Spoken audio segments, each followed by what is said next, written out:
नमस्कार मित्रों, Kota online classes में आप सभी का स्वागत है। आज हम लोग यहाँ पर फिर देख रहे हैं मित्रों, तैयार हो जाइए, बहुत तगड़े प्रश्न हैं। हिंदी साहित्य के इतिहास के प्रश्न जबरदस्त क्वेश्चन है साथियों। अब यहाँ पर आज जो मैंने पहले आप लोगों को 1 से 10 तक के जो क्वेश्चन बताए थे, लेकिन 1 से 10 तक क्वेश्चन नहीं थे, वो कम से कम 100 क्वेश्चन के बराबर है साथियों। फिर देखिएगा, बहुत खतरनाक प्रश्न है। 11वां प्रश्न है, हिंदी साहित्य और संवेदना का विकास। ये आप सबको पता है कि ये एक जो है हिंदी साहित्य के इतिहास के लिए लिखी गई एक पुस्तक है। हिंदी साहित्य और संवेदना का विकास, ये रचना जो है किसकी है, ये आप लोगों को बताना है मित्रों। बहुत तगड़े प्रश्न है, खतरनाक प्रश्न है। तो राम स्वरूप चतुर्वेदी, डॉक्टर श्याम सुंदर दास, डॉक्टर नगेंद्र, डॉक्टर रामविलास शर्मा। बताइए जल्दी से, फटाफट आप लोगों के कमेंट आने चाहिए। राम स्वरूप चतुर्वेदी, डॉक्टर श्याम सुंदर दास, डॉक्टर नगेंद्र, डॉक्टर रामविलास शर्मा, इनमें से कौन सा ऑप्शन राइट होगा? तो मित्रों, इनमें से जो है पहला ऑप्शन राइट होगा, राम स्वरूप चतुर्वेदी। इसमें और भी चीजें मैं आप लोगों को बता देता हूं कि जो हिंदी साहित्य का संवेदना का जो विकास है, वो राम स्वरूप चतुर्वेदी के द्वारा 1986 ईस्वी में साथियों प्रकाशित की गई थी, अर्थात लिखी गई थी। दूसरी बात मैं आप लोगों को यहाँ पर ये बता देता हूं कि डॉक्टर रामविलास शर्मा के द्वारा जो है जो लिखा गया जो ग्रंथ था, भारतीय साहित्य के इतिहास की समस्याएं। इन्होंने क्या लिखा था? भारतीय भारतीय साहित्य भारतीय साहित्य की इतिहास की समस्याएं। ये इन्होंने एक बहुत अच्छा ग्रंथ लिखा, इतिहास की समस्याएं। ठीक है साथियों, तो ये आप लोगों को याद रखना है। भारतीय साहित्य के इतिहास की समस्याएं, ये इनके द्वारा लिखा गया था, और ये लिखा गया था 1987 में। बहुत तगड़ी बात है साथियों।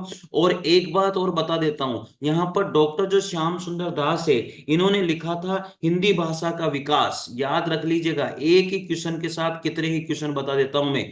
हिंदी भाषा का विकास, ये इनके द्वारा लिखा गया। और ये इन्होंने कब लिखा था साथियों? ये इन्होंने लिखा था 1924 ईस्वी को लिखा था। तो कितने सारे प्रश्न हो गए, सोचिए। मैंने आप लोगों को प्रश्न पूछा था केवल हिंदी साहित्य और संवेदना का विकास, जो 1986 में राम स्वरूप चतुर्वेदी के द्वारा लिखा गया। लेकिन मैंने आपको बता दिया है, डॉक्टर श्याम सुंदर दास के द्वारा भी हिंदी भाषा का विकास लिखा गया था 1924 में। और डॉक्टर रामविलास शर्मा के द्वारा लिखा गया था भारतीय साहित्य का इतिहास की समस्याएं, जो 1987 में प्रकाशित हुई थी।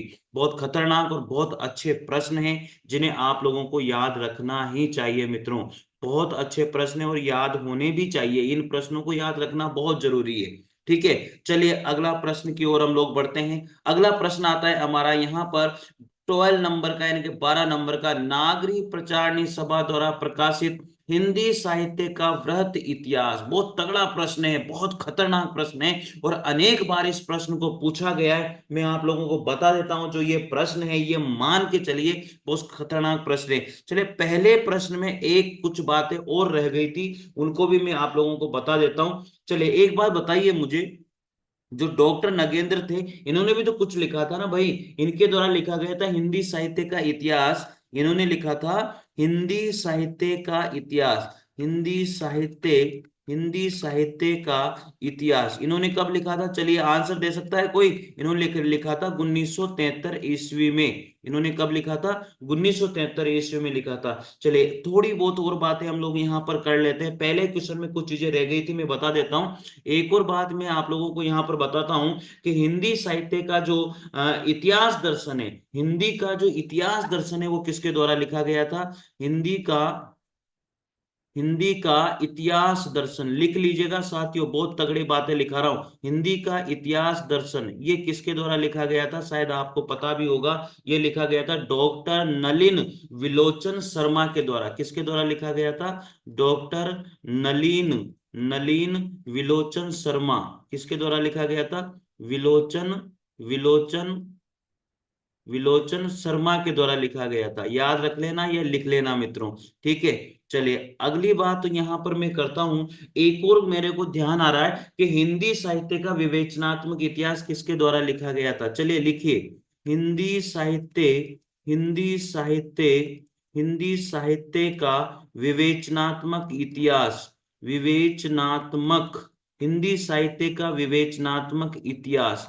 बताइए ये ग्रंथ जो है किसके द्वारा लिखा गया था? ये ग्रंथ लिखा गया था 1930 में। यहां पर बता देता हूं, ये ग्रंथ 1930 में लिखा गया था और इसको लिखने वाले थे सूर्यकांत शास्त्री। क्या नाम था उनका? सूर्यकांत, सूर्यकांत शास्त्री। मित्रों याद रख लीजिएगा, सूर्यकांत शास्त्री। बहुत तगड़े प्रश्न यहां से बनते हैं। चलिए मैं आप लोगों को एक और बता देता हूं यहां पर कि आधुनिक साहित्य का, आधुनिक हिंदी साहित्य का इतिहास किसने लिखा? बताइए जल्दी से, लिखिए। आधुनिक, आधुनिक साहित्य, आधुनिक साहित्य, आधुनिक साहित्य का इतिहास, आधुनिक साहित्य का इतिहास। चलिए थोड़ा सा गलत हो गया है, लिख लेते हैं आधुनिक साहित्य का इतिहास। बहुत खतरनाक प्रश्न है भैया, यहां से एक न एक प्रश्न जरूर टिपकता है। हर एग्जाम में इनमें से प्रश्न पूछा जाता है। आधुनिक साहित्य का इतिहास, बहुत अच्छे प्रश्न है। बताइए जल्दी से आंसर आना चाहिए। कब लिखा गया था? 1934 ईस्वी में लिखा गया था। और ये किसने लिखा था? कृष्ण शंकर शुक्ल के द्वारा लिखा गया था। लिख लेना भाई, कृष्ण शंकर शुक्ल ने ये लिखा था, कृष्ण शंकर शुक्ल के द्वारा लिखा गया था। अगला इतिहास ग्रंथ की बात करते हैं कि modern Hindi literature, modern, modern Hindi, modern Hindi literature, modern Hindi literature किसके द्वारा लिखा गया? 1939 में लिखा था डॉक्टर इंद्रनाथ मदान, डॉक्टर इंद्रनाथ मदान के द्वारा ये लिखा गया था। अगली बात यहां पर करते हैं मित्रों। चलिए एक प्रश्न मैं आप लोगों से पूछ लेता हूं कि हिंदी साहित्य का दूसरा इतिहास किसके द्वारा लिखा गया था? हिंदी साहित्य, हिंदी साहित्य, हिंदी साहित्य का दूसरा इतिहास ग्रंथ, दूसरा इतिहास, इतिहास ग्रंथ, चलिए बताइए। हिंदी साहित्य का दूसरा इतिहास ग्रंथ लिखा गया था 1996 ईस्वी में। ये लिखा था डॉक्टर बच्चन सिंह के द्वारा। किसके द्वारा लिखा गया था? बच्चन सिंह, बच्चन सिंह के द्वारा लिखा गया था। डॉक्टर बच्चन सिंह ने ये ग्रंथ लिखा था मित्रों। तो ध्यान रख लीजिएगा, इतने सारी चीजें मैंने आपको एक क्वेश्चन के अंदर बता दिए। क्वेश्चन एक है लेकिन बहुत सारी चीजें मैंने आपको यहां बता दी है। चलिए मुझे एक और बात याद आती है जो भी लिखना बहुत ही जरूरी है। हिंदी साहित्य का वैज्ञानिक इतिहास, इसको भी मैं लिख देता हूं भैया।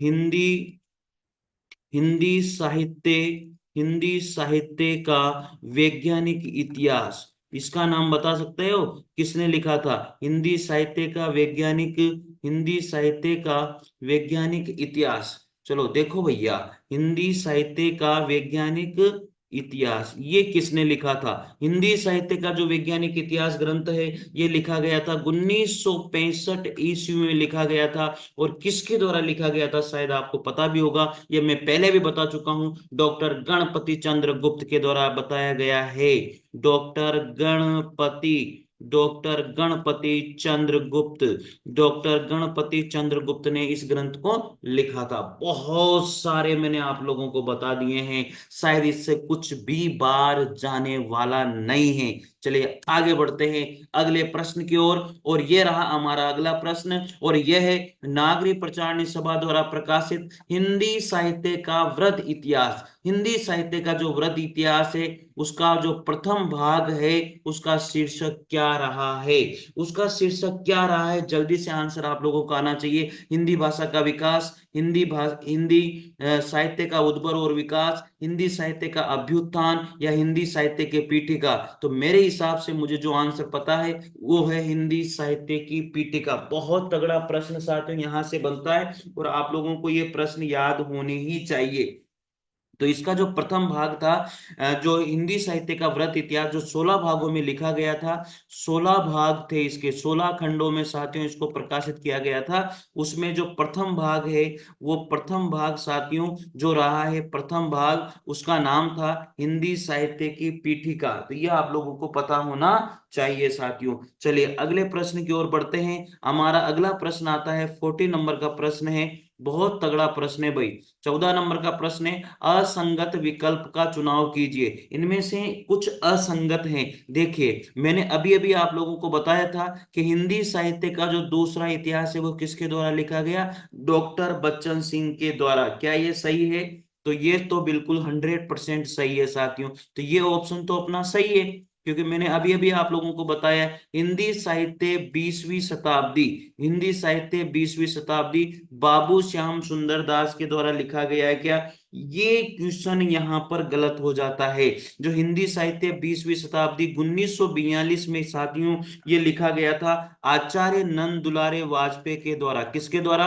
आचार्य नंद दुलारे वाजपेयी, आचार्य नंद दुलारे दुलारे वाजपेयी के द्वारा इसको लिखा गया था। इसका मतलब ये ऑप्शन अपना राइट हो जाता है। तो याद रख लीजिएगा हिंदी साहित्य 20वीं शताब्दी किसने लिखा था? 1942 में आचार्य नंद दुलारे वाजपेयी के द्वारा लिखा गया था। ठीक है, तो लेकिन ये यहाँ पर श्याम सुंदर दास दिया गया है, इसलिए ये वो यही सोच रहा है, असंगत वाली बात ये हमसे पूछ रहा है। चलिए आगे बढ़ते हैं। हिंदी साहित्य का इतिहास लक्ष्मी सागर वार्ष्णेय ने लिखा। बिल्कुल सही बात है, हिंदी साहित्य का इतिहास लक्ष्मी सागर वार्ष्णेय के द्वारा भी लिखा गया था। हिंदी साहित्य का आलोचनात्मक इतिहास डॉक्टर राम कुमार वर्मा के द्वारा लिखा गया। लेकिन यहाँ पर जो सेकंड ऑप्शन है वो बिल्कुल भी गलत है साथियों, इसलिए याद रख लीजिएगा। ठीक है, अब नंद दुलारे वाजपेयी की थोड़ी सी मैं कृतियों के बारे में अगर आपको बता देता हूं। जो नंद जो नंद दुलारे वाजपेयी थे, नंद दुलारे वाजपेयी वाजपेयी ने कुछ कृतियां भी लिखी है। इनके बारे में मैं थोड़ा सा हम देख लेते हैं। एक तो इन्होंने जयशंकर प्रसाद के बारे में लिखा था। जयशंकर प्रसाद, जयशंकर प्रसाद कृति इन्होंने लिखी। ये 1940 में इनके द्वारा लिखी गई थी। दूसरी कृति इन्होंने जो लिखी है वो लिखी थी आधुनिक साहित्य को, क्या नाम से लिखी थी? आधुनिक साहित्य के नाम से लिखी थी मित्रों। और ये जो कृति इन्होंने लिखी है ये 1950 में इनके द्वारा लिखी गई थी। तीसरे नंबर पर बात करते हैं तो महाकवि सूरदास, अगली कृति थी इनकी महाकवि सूरदास। इसके ऊपर लिखी इन्होंने 1952 में, इसी नाम से लिखी है भाई। फोर्थ नंबर पर अगर मैं बात करता हूं तो इनकी जो कृति है वो रस सिद्धांत के नाम से भी रही है। किसके नाम से? रस सिद्धांत के नाम से। और ये कृति इन्होंने 1977 में लिखी थी मित्रों। पांचवें नंबर पर अगर मैं कृति की बात करता हूं तो नया साहित्य लिख लेना भैया। नया साहित्य, नए प्रश्न, नया साहित्य, नए प्रश्न, ये जो कृति है ये इन्होंने 1955 में लिखी है मित्रों। एक लास्ट और बता देता हूं आप लोगों को, रीति और शैली, ये इनकी जो कृति है ये इन्होंने 1979 ईस्वी में इसे लिखा। तो नंद दुलारे वाजपेयी के बारे में मैंने आप लोगों को बहुत कुछ यहाँ पर बता दिया है। तो इन प्रश्नों को आप जरूर जरूर 100% कीजिएगा। बहुत तगड़े प्रश्न हैं और आपको इन्हें देखना भी चाहिए। तो मित्रों बढ़ते हैं आगे अगले प्रश्न की ओर। चलिए अगला प्रश्न आता है अपना यहाँ पर 15 नंबर का प्रश्न। काल प्रवृत्ति का निर्णय प्राप्त ग्रंथों की संख्या द्वारा नहीं निर्णित हो सकता। क्या प्रश्न है एक बार दोबारा पढ़ते हैं, थोड़ा सा प्रश्न डिफिकल्ट प्रश्न है तो ध्यान देने वाला प्रश्न है, आपको ध्यान देना ही है मित्रों। चलिए देखिएगा अगला प्रश्न जो आता है, प्राप्त कृतियों प्राप्त कृतियों प्राप्त यानी कि काल प्रवृत्तियों का निर्णय प्राप्त ग्रंथों की संख्या द्वारा नहीं निर्णित हो सकता, बल्कि उस काल की मुख्य प्रेरणादायक वस्तु के आधार पर हो सकता है। यह कथन किसका है? बहुत बढ़िया प्रश्न है और ये अनेक बार पूछा गया है। आरपीएससी के अंतर्गत आरपीएससी में भी ये प्रश्न कितनी ही बार पूछ लिया, 2 से 3 बार इस प्रश्न को पूछा गया है। ये कथन किसका है साथियों? तो ये कथन है आचार्य रामचंद्र शुक्ल, हजारी प्रसाद द्विवेदी, डॉक्टर नगेंद्र या राम कुमार वर्मा। तो ये प्रश्न हजारी प्रसाद द्विवेदी का है साथियों। चलिए थोड़ी बहुत और बातें कर लेते हैं। कुछ बातें और थी कि आचार्य रामचंद्र शुक्ल ने भी कुछ कहा है। आचार्य रामचंद्र शुक्ल ने क्या कहा मित्रों, उसके बारे में मैं थोड़ा सा बता देता हूं। इन्होंने कहा कि लिख लेना भाई, जिस काल जिस काल विभाग जिस काल विभाग के जिस काल विभाग के भीतर किसी विशेष ढंग जिस काल विभाग के भीतर किसी विशेष ढंग की रचनाओं ढंग की रचनाओं ढंग की रचनाओं की प्रचुरता की प्रचुरता ढंग की रचनाओं की प्रचुरता दिखाई दिखाई पड़ी दिखाई पड़ी प्रचुरता दिखाई पड़ी है वह एक वह एक अलग काल माना गया है, अलग काल माना गया है मित्रों। तो ये भी बात बहुत तगड़ी इन्होंने लिखी है।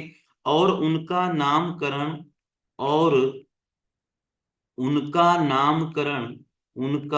नामकरण उनका नामकरण उन्हीं रचनाओं के स्वरूप के अनुसार किया गया है। उन्हीं रचनाओं उन्हीं रचनाओं के स्वरूप उन्हीं रचनाओं के स्वरूप के साथ किया गया है। उन्हीं रचनाओं के स्वरूप के साथ किया गया है। तो ये जो जो पहले वाला कथन है वो हजारी प्रसाद द्विवेदी का, आचार्य रामचंद्र शुक्ल ने ये कथन फिर लिखा है साथियों। तो इसको भी आप थोड़ा सा ध्यान दे लेना है मित्रों। अगला प्रश्न हम लोग यहाँ पर लाए हैं, कौन सा विवरण सही नहीं है। बहुत अच्छा प्रश्न है, कौन सा विवरण सही नहीं है। चलिए देखिएगा यहाँ पर जो विवरण सही नहीं है, गार्सद तासी ने अपने इतिहास ग्रंथ में कवियों को काल क्रमानुसार प्रस्तुत किया है। साथियों जो गार्सद तासी हैं, उन्होंने इनका ग्रंथ था इस्तवार द ला लिटरेचर हिंदुस्तानी। गार्सद तासी का ग्रंथ कौन था साथियों, याद होगा आप लोगों को, ये ग्रंथ था इस्तवार इस्तवार इस्तवार इस्तवार द ला, याद रखना भाई, गार सतासी का ग्रंथ था ना इस्तवार द ला लित लित रे लित रे तर लिटरेचर। ठीक है, चलिए आगे देखें, इस्तवार द ला लिटरेचर, नाम भी बहुत तगड़ा है। एंदुई एंदुई एंदुई ए हिंदुस्तान एंदुई ए हिंदुस्तान हिंदुई ए हिंदुस्तानी, ये इनके ग्रंथ का नाम था भाई। किसमें लिखा गया था, फ्रेंच भाषा में लिखा गया था। और साथियों ये आपको पता होना चाहिए इसके बारे में। तो मित्रों जो है, गार्सद तासी ने अपने इतिहास ग्रंथ में कवियों को काल क्रमानुसार प्रस्तुत किया और ये विवरण बिल्कुल सही है। तो गार्सद तासी ने अपने जो इतिहास ग्रंथ है उसमें जो कवियों का विवरण दिया था वो काल क्रमानुसार ही दिया था। तो मित्रों इसने यही बोला है सही नहीं है, सॉरी सही नहीं है, तो काल कर्मानुसार इन्होंने नहीं दिया था, इसका मतलब ये क्यों कह रहा है सही नहीं है। तो मित्रों ये याद रखना भाई, गार्सद तासी ने अपने इतिहास ग्रंथ में कवियों का काल कर्मानुसार प्रस्तुत किया, ये गलत है। ठीक है, लेकिन इन्होंने प्रस्तुत इसमें कैसे किया था यह आपको पता होना चाहिए। इन्होंने किया था इसमें कवियों का जो वर्णन है वो प्रस्तुत किया था वर्णानुक्रम पद्धति के आधार पर। किसके आधार पर किया था मित्रों, वर्णानुक्रम, याद होना चाहिए भैया, वर्णानुक्रम पद्धति के आधार पर किया था। वर्णानुक्रम वर्णानुक्रम पद्धति, तो ये याद रखना भाई। जो गार्सद तासी थे उन्होंने अपना इतिहास ग्रंथ था इस्तवार द ला लिटरेचर एंदुए हिंदुस्तानी, फ्रेंच भाषा में लिखा गया था। इन्होंने इसके अंदर जो कवियों का विवरण दिया था वो काल क्रमानुसार नहीं दे करके वर्णानुक्रम के आधार पर दिया था, इसलिए यही ऑप्शन यही कथन इसमें गलत हो जाता है। मित्रों जो इन्होंने इतिहास ग्रंथ लिखा था इसका पहला संस्करण 2 भागों में प्रकाशित हुआ था, आपको पता होगा। पहला संस्करण 2 भागों में प्रकाशित हुआ था, ये 1839 ईस्वी में हुआ और एक हुआ था 1847 ईस्वी में, शायद आपको पता भी होगा। ठीक है, आगे बात करते हैं मित्रों अब। तो इनमें से बाकी सब राइट हैं, शिव सिंह दूसरा राइट है बिल्कुल, यही पहला ऑप्शन ही गलत था। तो शिव सिंह सरोज में लगभग 1000 कवियों का जीवन चरित्र उनके कवि उदाहरण सहित प्रस्तुत किया गया है। तीसरा है जॉर्ज ग्रेसन के इतिहास ग्रंथ हिंदी अनुवाद, हिंदी साहित्य का प्रथम इतिहास ग्रंथ शीर्षक से प्रकाशित हुआ। जॉर्ज ग्रेसन ने कवियों और लेखकों को काल क्रमानुसार वर्गीकृत किया था, बिल्कुल 100% राइट है। अगला प्रश्न आता है 17 नंबर का प्रश्न है, बहुत तगड़ा प्रश्न है। इतिहास का इतिवृत्तात्मक लेखन सबसे प्रथम मिश्र बंधु विनोद में पाया जाता है, ये उक्ति किसकी है? इतिहास का जो इतिवृत्तात्मक लेखन है साथियों, वो सबसे प्रथम या सबसे पहले मिश्र बंधु विनोद में पाया जाता है। मिश्र बंधु विनोद मिश्र बंधुओं के द्वारा लिखी गई रचना है। मिश्र बंधुओं में इतिवृत्तात्मक लेखन का सबसे पहले उदाहरण पाया जाता है, ऐसा कहा गया है। तो चलिए बताइए, ये जो कथन है साथियों, ये उक्ति जो है वो किसकी रही है? क्या आचार्य रामचंद्र शुक्ल की है, डॉक्टर रामकुमार वर्मा की है, या फिर आचार्य हजारी प्रसाद द्विवेदी की है, या डॉक्टर नगेंद्र की है? बताइए, इनमें चारों में से किसकी उक्ति है? तो मित्रों, ये प्रश्न जो है आरपीएससी के अंतर्गत 2 से 3 बार पूछ लिया गया है। बहुत इंपॉर्टेंट प्रश्न है, मैं कहूंगा कि वीआईपी प्रश्न है साथियों। तो ये उक्ति जो है किसने कही? डॉक्टर राम कुमार वर्मा के द्वारा ये कहा गया है कि इतिहास का जो इतिवृत्तात्मक लेखन है वो सबसे पहले मिश्र बंधुओं के द्वारा मिश्र बंधु विनोद में किया गया था साथियों। तो ये आपको याद रखना है, ठीक है। आपको पता होगा मिश्र बंधु विनोद जो है, मिश्र बंधु कितने हैं? मिश्र बंधु कितने थे? मिश्र बंधु साथियों 3 थे, सबको पता होगा। इनका जो है पहला क्या नाम था? पहले का नाम था श्याम बिहारी। क्या नाम है? श्याम बिहारी। तो पहले का नाम था श्याम बिहारी, और इसी तरह से दूसरे का नाम था सुखदेव बिहारी। याद रखना भाई, सुखदेव बिहारी। और तीसरे का नाम तो अब आप बता सकते हो मेरे हिसाब से, तो गणेश बिहारी। क्या नाम था? गणेश बिहारी। तो ये तीनों के तीनों जो है मिश्र बंधुओं के नाम से जाने जाते हैं, और इन्होंने जो ग्रंथ लिखा था वो लिखा था मिश्र बंधु विनोद, ठीक है। तो ये आपको ध्यान रखना है। चलिए अगले प्रश्न की ओर चलते हैं। 18 नंबर का प्रश्न आता है, बहुत इंपॉर्टेंट प्रश्न है। मिश्र बंधु विनोद के विषय में कौन सा विवरण सही नहीं है? ये पढ़ना बहुत जरूरी है, सही है या सही नहीं है इसे देखना बहुत जरूरी है। बहुत इंपॉर्टेंट प्रश्न चल रहे हैं मित्रों, चैनल को जरूर सब्सक्राइब कीजिए, आपको मजा आ जाएगा, लाइफ बन जाएगी आपकी, ये सोच लीजिएगा। चलिए, मिश्र बंधु जो विनोद है, जो मिश्र बंधुओं के द्वारा लिखी गई रचना है या ग्रंथ है हिंदी साहित्य के इतिहास के लिए, इस विषय में कौन सा विवरण सही है और कौन सा नहीं है, ये हमें जानना है साथियों। चलिए, कौन सा सही नहीं है? इसमें किसमें? मिश्र बंधु विनोद में। मिश्र बंधु विनोद में अनेक कवियों को अज्ञात थे प्रकाश में ले गए और उनके साहित्यिक महत्व का मूल्य आंका गया। बिल्कुल सही बात है। दूसरा है इसके प्रथम 3 भाग संवत 1970 विक्रम संवत में, और चतुर्थ भाग जो है संवत 1991 विक्रम संवत में प्रकाशित हुआ। ये भी बिल्कुल सही है। चतुर्थ भाग साहित्य के वर्तमान काल से संबंधित है, ये भी बिल्कुल सही है। इसके चारों भागों में लगभग 3000 कवियों का विवरण है। चारों भागों में लगभग 3000 नहीं, 5000 कवियों का विवरण दिया गया है। इसलिए मित्रों याद रखिएगा, इसमें लगभग 5000 कवियों का विवरण है, इसलिए ये 4th नंबर का ऑप्शन इसका गलत हो जाएगा। और यहाँ पर अपन से यही पूछा है कि विवरण सही नहीं है, वो कौन सा नहीं है साथियों? वो 4th नंबर का सही क्वेश्चन का आंसर हो जाएगा। चलिए 19 नंबर का प्रश्न आता है, बहुत तगड़ा प्रश्न है। और प्रश्न है, हिंदुस्तानी को सर्वप्रथम हिंदी किस विद्वान ने कहा था? हिंदुस्तानी को सर्वप्रथम जो विद्वान थे जिन्होंने हिंदी कहा, उनका नाम था सबसे पहले, वो थे गिल क्राइस्ट। क्या नाम था मित्रों? गिल क्राइस्ट, इन्होंने कहा था।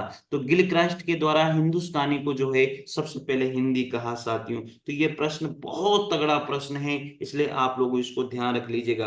विकल्प हिंदुस्तानी को सर्वप्रथम हिंदी गिल क्राइस्ट के द्वारा कहा गया है। चलिए अगली बात करते हैं अब।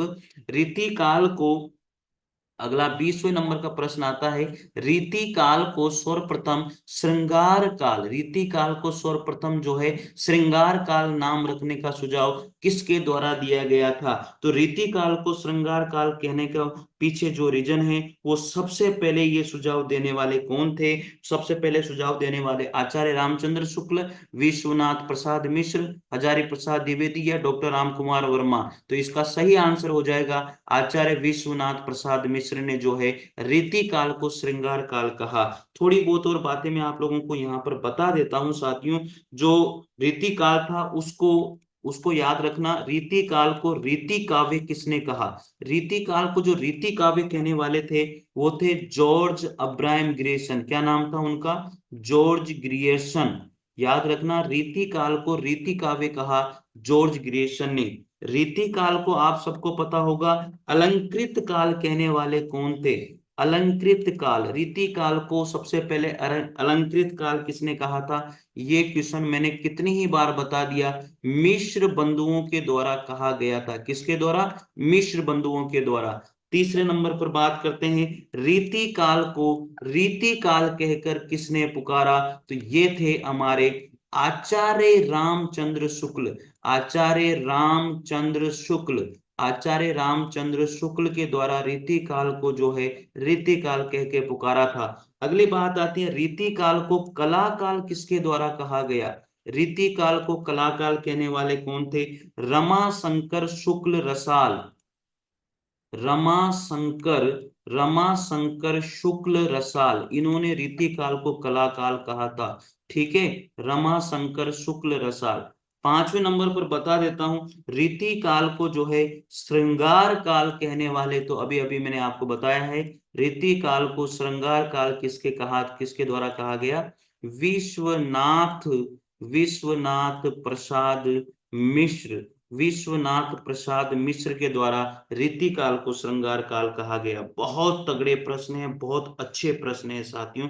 ठीक है भाई, चलिए आगे बढ़ते हैं। शायद याद हो गए होंगे, एक ही प्रश्न में देखो कितने सारे प्रश्न मैंने आप लोगों को बता दिए हैं, तो बहुत अच्छी तरह से आप पढ़ रहे होंगे। लाइक और शेयर तगड़े तरीके से कर दीजिएगा मित्रों, बहुत तगड़े प्रश्न लेके आता हूं आप लोगों के लिए। एक प्रश्न में ही कितने ही प्रश्न छुपे हुए होते हैं, आप लोगों को बहुत फायदा होगा इन प्रश्नों से, पढ़ते रहिए। चलिए आगे बात करते हैं। 21 नंबर का प्रश्न है, गार्सद ताशी के इतिहास ग्रंथ इस्तवार द ला लिटरेचर एंडुए हिंदुस्तानी का दूसरा संस्करण कब प्रकाशित हुआ था?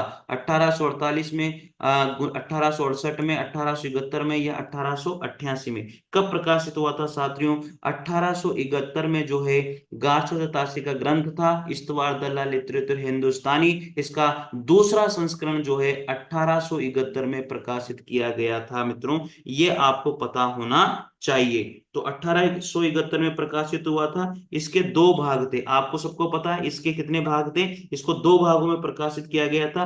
एक तो प्रकाशित हुआ था 1839 ईस्वी में, एक प्रकाशित हुआ था 1847 ईस्वी में, प्रथम बार। इसमें जो कुल कवि थे मित्रों, 738 कवियों को इसमें वर्णित किया गया है। कितने? 738 कवियों को, जिसमें जो है साथियों हिंदी के जो कवि थे, केवल हिंदी के जो कवि थे वो केवल 72 कवि को ही लिखा गया है।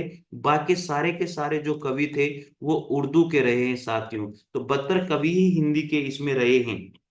ठीक है, हिंदी साहित्य का साथियों, हिंदी साहित्य के इतिहास लेखन का जो पहला प्रयास हुआ है वो गार्सद ताशी के द्वारा ही, किसमें, कौन सी भाषा में? फ्रेंच भाषा में किया गया था। हिंदी साहित्य का पहला इतिहास ग्रंथ या सबसे पहले लिखने का प्रयास इनके द्वारा ही किया गया था साथियों, तो ये आपको पता होगा। और इनकी जो पुस्तक थी उसको डॉक्टर लक्ष्मी सागर वासने, लक्ष्मी सागर वासने के द्वारा, लक्ष्मी सागर वासने, लक्ष्मी सागर वासने के द्वारा मित्रों गार्सद ताशी, लक्ष्मी सागर वासने ने गार्सद ताशी का जो ग्रंथ था उसका हिंदी अनुवाद, उसका हिंदी अनुवाद मित्रों में आपको बता देता हूं, एंदुई, इन्होंने किस नाम से किया? इंदुई, इंदुही साहित्य, इंदुही साहित्य का इतिहास नाम से किया था। इंदुही साहित्य का इतिहास नाम से किया, 1952 ईस्वी में किया था और प्रकाशित किया था। तो ये चीजें भी आपको पता होनी चाहिए। बहुत तगड़े प्रश्न हैं साथियों, एक प्रश्न के साथ कितने ही प्रश्न मैं आप लोगों को बता देता हूं और आप लोगों को ध्यान भी रखने चाहिए। चलिए लास्ट प्रश्न आज के लिए हम बात करते हैं। अगला प्रश्न जो है 22 नंबर का प्रश्न है, रामचंद्र शुक्ल का इतिहास, हिंदी साहित्य का इतिहास। रामचंद्र शुक्ल का जो हिंदी साहित्य का इतिहास 1929 ईस्वी में इनके द्वारा लिखा गया, पहले किस ग्रंथ की भूमिका के रूप में छपा था? बहुत तगड़ा प्रश्न है यार, इतने तगड़े प्रश्न कहां से लाते हो सर, एक बार कमेंट तो कर दो भैया। बहुत तगड़ा प्रश्न है। रामचंद्र शुक्ल का जो हिंदी साहित्य का इतिहास पहले किस ग्रंथ की भूमिका के रूप में छपा था? तो मित्रों आपको पता होगा, सबको पता है ये किस रूप में छपा था, हिंदी शब्द सागर के रूप में छपा था, हिंदी शब्द सागर के रूप में छपा था। और ये हिंदी शब्द सागर की भूमिका के रूप में कब प्रकाशित हुआ था? 29 ईस्वी में प्रकाशित हुआ था साथियों, और ये आचार्य रामचंद्र शुक्ल के द्वारा फिर लिखा गया। तो इसे आपको ध्यान रखना है मित्रों, ठीक है। तो याद हो जाएगा मेरे हिसाब से, कोई दिक्कत नहीं है। चलो कुछ बातें मैं आप लोगों को कुछ ग्रंथों के लिए और भी बता देता हूं, जैसे तजकीरा ही सुहरा, याद रखना। तजकीरा, तजकीरा ई सुहरा, तजकीरा ही सुहरा ई हिंदी, तजकीरा ही सुहरा हिंदी। चलिए ये ग्रंथ जो है साथियों 1848, ये ग्रंथ कब, 1848 मित्रों याद रखना, ये ग्रंथ 1848 ईस्वी में, ये लिखने वाले कौन थे, इसको इसको लिखने वाले थे मौलवी करीमुद्दीन, याद रखना भाई, करीमुद्दीन, मौलवी करीमुद्दीन, याद हो जाएगा, मौलवी करीमुद्दीन, ठीक है। अगली बात करते हैं, यहां पर मुझे कुछ ग्रंथ आपको बताने चाहिए। भाषा काव्य, भाषा काव्य संग्रह, भाषा काव्य संग्रह जो ग्रंथ है 1873 ईस्वी में, 1873 ईस्वी में किसके द्वारा लिखा गया, महेश दत्त शुक्ल, क्या नाम था, महेश दत्त शुक्ल, महेश दत्त शुक्ल के द्वारा लिखा गया। अगला ग्रंथ आता है हिंदी साहित्य, हिंदी साहित्य, हिंदी साहित्य की भूमिका, हिंदी साहित्य की भूमिका मित्रों, ये भी लिखा गया था 1940 में, और ये तो आपको पता ही होगा, आचार्य हजारी प्रसाद द्विवेदी के द्वारा। हजारी प्रसाद द्विवेदी ने 3 ग्रंथ सबसे इंपोर्टेंट लिखे थे हिंदी साहित्य के लिए, तो इसमें नंबर 1 तो हो गया हिंदी साहित्य की भूमिका, आचार्य हजारी प्रसाद द्विवेदी के द्वारा लिखा गया 1940 में। इनके द्वारा ही दूसरा ग्रंथ लिखा गया था हिंदी साहित्य का उद्भव और विकास, क्या नाम था, हिंदी साहित्य, हिंदी साहित्य का उद्भव और विकास, उद्भव, उद्भव और विकास।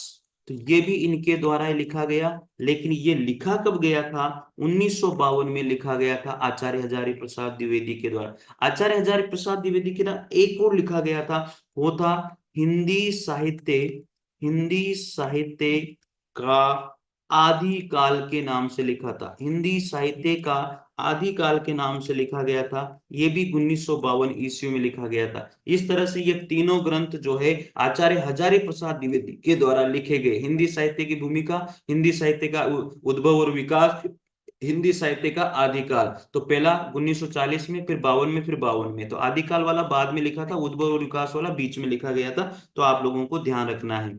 फिर बात करते हैं मित्रों हिंदी साहित्य का वैज्ञानिक इतिहास, मैंने बताया भी था आप लोगों को, तो आपको पता भी होगा, हिंदी साहित्य, हिंदी साहित्य का वैज्ञानिक इतिहास, याद रखना भैया, बहुत सारी बातें लिखा रहा हूं, हिंदी साहित्य का वैज्ञानिक इतिहास। चलिए बताइए कब लिखा गया था, 1965 ईस्वी में लिखा गया था, किसके द्वारा, गणपति चंद्र गुप्त के द्वारा लिखा गया था, गणपति चंद्र गुप्त, मित्रों याद रख लेना, गणपति चंद्र गुप्त के द्वारा लिखा गया था, आपको पता होना ही चाहिए, पता नहीं है तो हो कर लो इनको पता, ठीक है। चलिए आगे देखते हैं, अगला यहां पर बात करते हैं हिंदी साहित्य और संवेदना का विकास, हिंदी साहित्य, हिंदी साहित्य और, हिंदी साहित्य और संवेदना का विकास, संवेदना का विकास, ये ग्रंथ बताइए कब लिखा गया, ये लिखा गया 1986 ईस्वी में, और लिखा था किसने, राम स्वरूप, राम स्वरूप चतुर्वेदी के द्वारा लिखा गया ग्रंथ है मित्रों, राम स्वरूप चतुर्वेदी के द्वारा।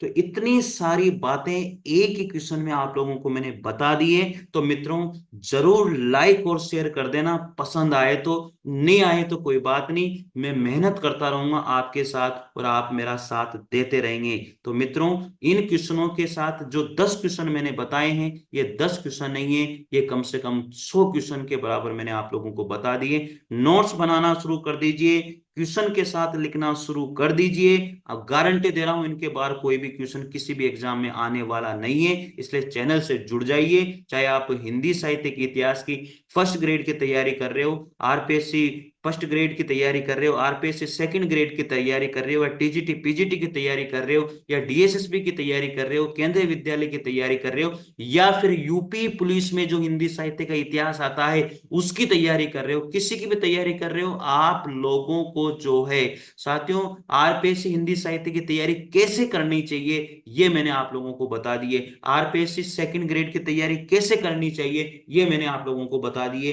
इस तरह के प्रश्न पूछे जाते हैं जो आप लोगों को तैयार करने हैं। साथियों अगर बात अच्छी लगे या आपको जो मैं पढ़ा रहा हूं जो अच्छा लगे, निश्चित रूप से कमेंट और शेयर आपको करना चाहिए। मित्रों मिलते हैं अगले वीडियो के साथ, तब तक के लिए जय हिंद जय भारत, थैंक यू।